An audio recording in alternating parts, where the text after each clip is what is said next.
Good evening. Assam, Jharkhand और छत्तीसगढ़। मैं doctor Shafiq Khan फिर से आप लोगों का स्वागत करता हूं आयुष स्वास्थ्य मित्र के चैनल पर।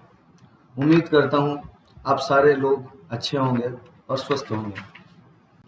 जैसे कि लास्ट क्लास में हमने पढ़ा था, आयुर्वेद क्या है, योगा क्या है, यूनानी क्या है, ये सब के बारे में हमने लास्ट क्लास में पढ़ा था। उम्मीद करता हूं आप लोग को सारा सब कुछ समझ में आया होगा। अगर डाउट है तो आप लोग दोबारा उस वीडियो के कमेंट पे जाके अपना डाउट पूछ सकते हैं और आयुष स्वास्थ्य मित्र के टीम के द्वारा आपका डाउट क्लियर किया जाएगा। आप लोग अगर किसी को भी कुछ भी डाउट है, आप लोग जाइए जो वीडियो पे आपका जो भी टॉपिक पे जो भी पढ़ाई हो रहा है उस वीडियो पे कुछ भी अगर डाउट रह रहा है तो आप लोग उस वीडियो पे जाइए, उसके कमेंट पे आयुष स्वास्थ्य मित्र को मेंशन कीजिए करके जो भी आपका डाउट है, जिस टॉपिक पे डाउट है आप आराम से पूछ सकते हैं। विद इन 1 डे के अंदर में आप लोगों का डाउट जो है क्लियर किया जाएगा। ठीक है, तो आइए आज के क्लास के टॉपिक में आते हैं। आज का टॉपिक है फीवर। फीवर मतलब सबको पता होगा, बुखार, जोरों में बोलते हैं और भी बहुत सारे स्टेट के लैंग्वेज में बोलते हैं। आप लोग इतने में ही समझिए, फीवर या बुखार समझिए। ठीक है, आज हम लोग क्लास पे पढ़ेंगे फीवर क्या है, कैसे होता है और इसका आयुर्वेद के माध्यम से ट्रीटमेंट क्या है।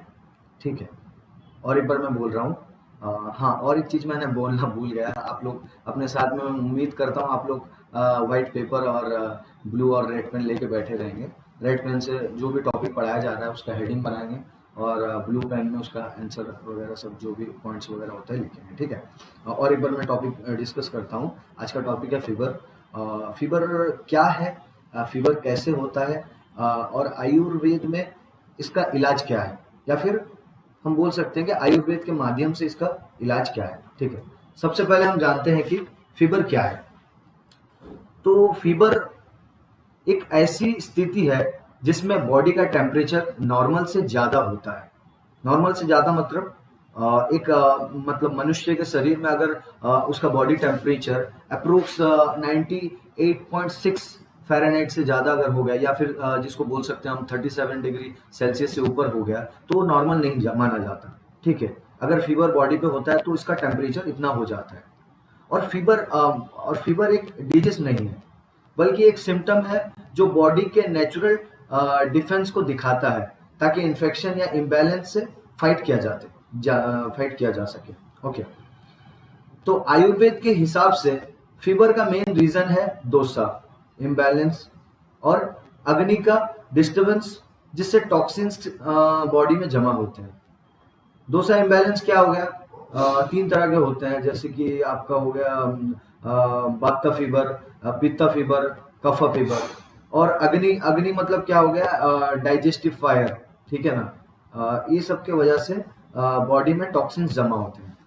ठीक है, अब फीवर का कारण क्या है, अगर हम उसे मॉडर्न व्यू में देखें तो फीवर का कारण जैसे कि हो गया इन्फेक्शन हो गया, इन्फ्लेमेशन हो गया, हीट एक्सपोजर हो गया और अदर कॉजेस भी होते हैं। ठीक है, इन्फेक्शन मतलब जैसे कि बैक्टीरियल, वायरल, फंगल या फिर फ्लू, कोल्ड, मलेरिया, डेंगू, ये सब इन्फेक्शन की वजह से ये इस तरह के फीवर होते हैं। इन्फ्लेमेशन क्या हो गया, जैसे कि ऑटो इम्यून डिजीज या फिर एलर्जी रिएक्शन, ये सब हो गया इन्फ्लेमेशन में। और हीट एक्सपोजर मतलब क्या होगा, जैसे कि सनस्ट्रोक, मतलब जिसको लू पीट देना बोलते हैं, धूप में कोई गया, या फिर डिहाइड्रेशन हो गया। ठीक है ना, बॉडी में पानी की कमी की वजह से डिहाइड्रेट हो गया बॉडी, उस वो भी हो गया, एक तरह का बुखार हो गया। ठीक है, अदर कॉजेस में क्या होता है, जैसे कि कोई किसी तरह का वैक्सीन ले, उससे वैक्सीन का रिएक्शन हो गया, वो फीवर आ गया, बॉडी का टेम्परेचर बढ़ा दिया, या फिर किसी तरह का मेडिसिन आपको सूट नहीं किया, उसमें ये हो जाता है। या फिर जो लास्ट स्टेज होता है कैंसर के, इसमें उसमें मैक्सिमम टाइम फीवर रहता है। ठीक है ना, ओके। अच्छा, अभी हम जानेंगे इसका आयुर्वेद में इसका व्यू क्या है। आयुर्वेद इसको फीवर में फीवर को किस तरह से देखता है, आयुर्वेद के हिसाब से किस कारण से फीवर होता है। ठीक है, ओके। आयुर्वेद कहता है कि फीवर अग्नि माध्यम और अम्ल, जिसको टॉक्सिन बनने से दोषा इम्बैलेंस होता है। ठीक है, जिससे फीवर होता है। और हम दोषा इम्बैलेंस मतलब समझे थे कि तीन चार तरह का हम समझे थे, जैसे कि एक हो गया वात फीवर हो गया, पित्त फीवर हो गया, कफ फीवर हो गया, गलत डाइट, ठीक है ना।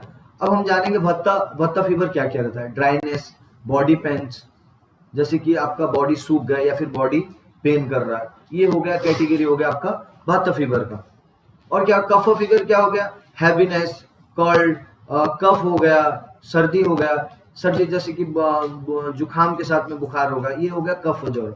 और गलत डाइट सीजनल चेंजेस, जैसे कि बारिश हो गया, अचानक से धूप हो गया, इसको वजह से, या फिर सर्दी का टाइम खत्म आ रहा है, गर्मी का टाइम स्टार्ट हो रहा है, ये सीजनल फीवर हो गया। या फिर इरेगुलर लाइफस्टाइल, मतलब आप एक इंसान मनुष्य को होता है कि आप 8 घंटा सोना, सही टाइम पे नहाना, सही टाइम पे खाना खाना, अगर वो लोग अपना लाइफस्टाइल सही से नहीं रखेंगे, कोई तरह का रेगुलेशन नहीं है, आज आप सुबह 8 बजे नाश्ता किए, कल डायरेक्ट दोपहर का नाश्ता किए, तो इससे लाइफस्टाइल जो है इम्बैलेंस होता है, इरेगुलर लाइफस्टाइल होता है, जिसकी वजह से आयुर्वेद के मतलब नजरिए से ये सारा फीवर होता है, ठीक है। अब हम जानेंगे मॉडर्न व्यू का ट्रीटमेंट। तो हम जैसे कि हम लोग आयुर्वेद का क्लास करते हैं, मॉडर्न व्यू में बुखार को किस तरह से देखते हैं वो मैंने बता दिया है, ठीक है। अब हम देखेंगे कि आयुर्वेद में इसका ट्रीटमेंट क्या है, ठीक है। ओके, आयुर्वेद का फोकस क्या होता है, मेन बात, अगर किसी को फीवर हो जाए, आयुर्वेद का फोकस क्या होता है, टॉक्सिन्स को निकालना, दोषास को इम्बैलेंस करना और इम्यूनिटी को स्ट्रॉन्ग करना। आपने समझ गया कि टॉक्सिन मतलब जहर होते हैं, जहर को बॉडी से निकालना, दोषास को इम्बैलेंस करना, दोषास मतलब ये जो वात पित्त कफ हो गया, इसको ठीक है बैलेंस करना, और इम्यूनिटी को स्ट्रॉन्ग करना, जो बॉडी का इम्यूनिटी रहता है कम जाता है, जिसकी वजह से बुखार आता है, उसको स्ट्रॉन्ग करना, ये आयुर्वेद का मेन फोकस होता है, ठीक है। अब हम इसका हर्बल रेमेडीज जानेंगे, ठीक है। सबसे पहले क्या हो गया, तुलसी का चाय हो गया, जिसको तुलसी टी बोलते हैं, ये क्या करता है, एंटीवायरल फीवर कम करता है। और क्या हो गया, जिंजर टी हो गया, अदरक की चाय, ये क्या करता है, डाइजेशन इंप्रूव करता है, टॉक्सिन स्वेट के थ्रू निकालता है, मतलब जो जहर होता है वो पसीने के थ्रू निकाल देता है। और एक क्या हो गया, गिलोय, किसी को पता होगा, जिसको गुडुची भी बोलते हैं, गुडुची डिटॉक्शन ना गुडुची डिकॉशन होता है, जो इम्यूनिटी बूस्टर होता है, जैसे कि अपना बॉडी में किसी का इम्यूनिटी कम गया तो इम्यूनिटी को बूस्ट करता है। और क्या हो गया, नीम लीफ, ये सब हम लोग होम रेमेडीज जान रहे हैं, जिससे बुखार छूटता है। नीम लीफ मतलब नीम का पत्ता हो गया, ये क्या करता है, इन्फेक्शन कम करता है, ब्लड प्यूरिफाई करता है। और क्या हो गया, टर्मरिक मिल्क, मतलब हल्दी वाला दूध, एंटी इन्फ्लेमेटरी प्रॉपर्टीज, जो भी, ठीक है ना, समझ गया। अब इसके लिए होम रेमेडीज क्या है अगर किसी को बुखार आ जाए, हमने इसका हर्बल रेमेडीज जाना। होम रेमेडीज अगर घरेलू नुस्खा क्या होता है, जैसे कि वार्म वाटर रेगुलर पी सकते हैं टॉक्सिन फ्लश करने के लिए, ठीक है। और लाइट फूड लाइक मूंग दाल, खिचड़ी, वेजिटेबल सूप खाएं, रेस्ट करें और बॉडी को रिलैक्स करें, ठीक है। हाई फीवर,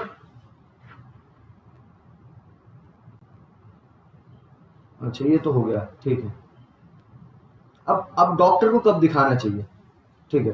डॉक्टर को तुरंत दिखाएं अगर आपका फीवर 103 हो गया या उससे ज्यादा हो गया, ठीक है, और 3 दिन से ज्यादा रहे, तो आपको डॉक्टर को दिखाना चाहिए, ठीक है। तो फिर ये, हाँ, और बेटर रहेगा कि आप लोग डॉक्टर को दिखाएं ब्लड टेस्ट के माध्यम से, मतलब पहले अगर 3 दिन से किसी का ज्यादा फीवर हो जाता है तो वो लोग ब्लड टेस्ट कर लें, फिर डॉक्टर को दिखाएं, बाकी डॉक्टर से ट्रीटमेंट लें।